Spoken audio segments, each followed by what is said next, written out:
O homeschooling no Brasil foi aprovado?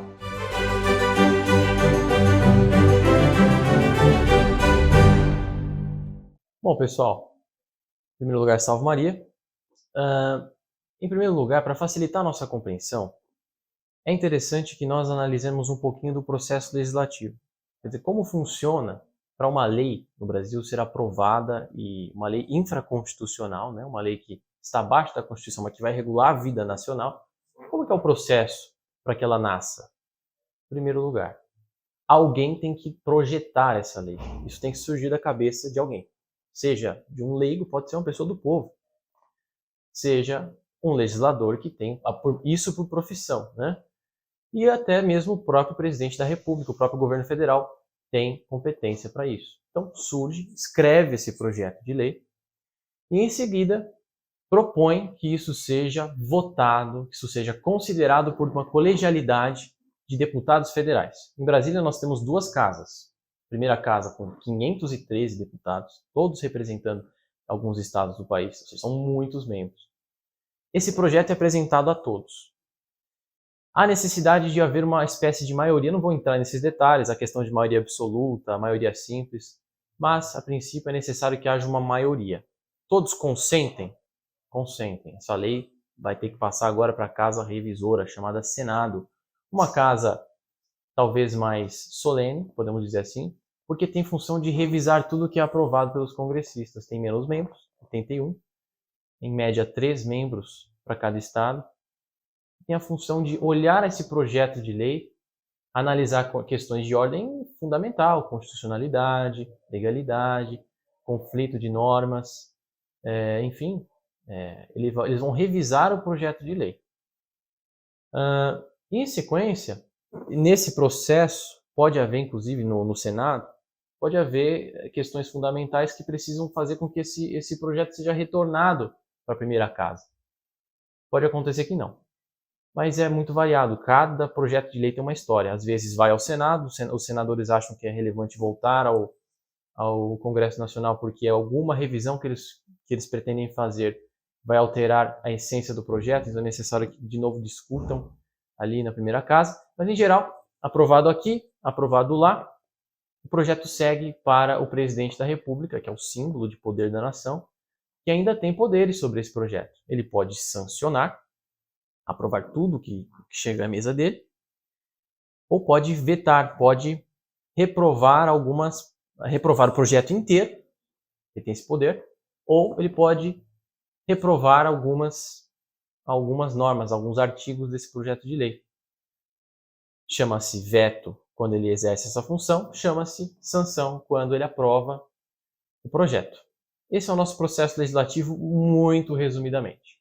Tá bem, o que aconteceu em matéria do homeschooling? Havia um projeto de lei datado ali de 2019, havia também um outro de 2012, haviam 2 projetos. Mas o que teve uma movimentação legislativa mais relevante recentemente é de 2019.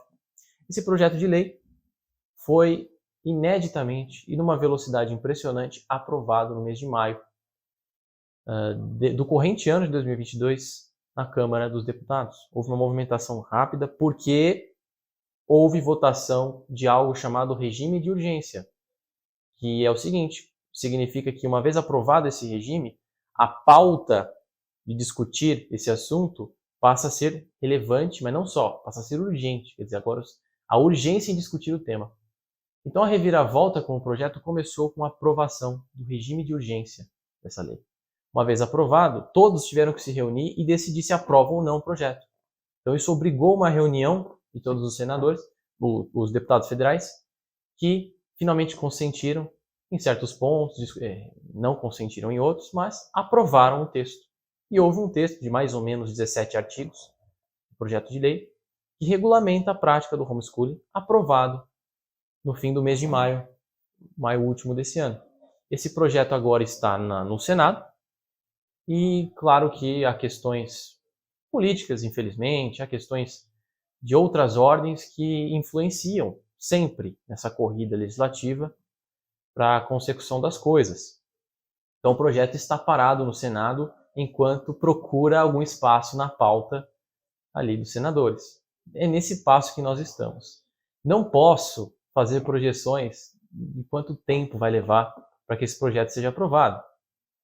Isso depende de política, depende de vontade, depende de consenso, depende de uma série de fatores assim naturais e sobrenaturais, por que não, para que isso seja finalmente decidido. Quer dizer, os senadores decidam o que fazer. Volta para o Congresso, revisa, mas aprova a grande parte das coisas, passa para o presidente. Isso vai depender de fatores dos quais nós não controlamos. Depois disso, aí sim, teremos, não sabemos em quanto tempo, uma lei que regulamenta o homeschooling. Agora vamos à essência. O que isso significará na prática? Isso nós falaremos no próximo episódio. Mas já quero adiantar o seguinte.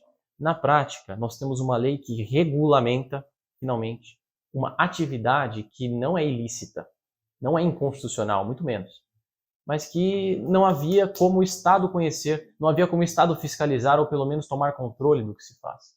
Quando se regulamenta, se torna uma prática conhecida. Em segundo lugar, o que provavelmente vai haver é um convênio do Estado com aqueles que praticam. Há muitos dispositivos ali, muitos requisitos que falam em algumas questões de ordem prática. Quer dizer, os pais devem ter... Fala-se muito em ensino superior, mas isso ainda pode mudar, por isso não vale a pena nos aprofundarmos aqui. Mas há requisitos objetivos, né, que os pais vão ter que seguir a partir de então. E vai haver, em essência, o que a gente nota ali, um convênio. O Estado vai participar de algum modo, ainda que indiretamente, via Poder Executivo, estadual, municipal, mas vai participar do projeto. Então será como eu acabei de dizer, um convênio. Vai haver uma harmonia entre Estado e família, cumprindo inclusive o preceito da Constituição, que assim pensa a educação no país. Estado e família de mãos dadas. Pois bem, essas são considerações ainda breves sobre o assunto, e entraremos em detalhes, em perspectivas futuras que esse jovem advogado, vê a respeito do homeschooling. Como a prática será sentida pelos senhores. Aí são considerações práticas, são opiniões deste que vos falo. Tá bem? Então nos vemos no próximo episódio. Eu agradeço a atenção dos senhores. Salve Maria!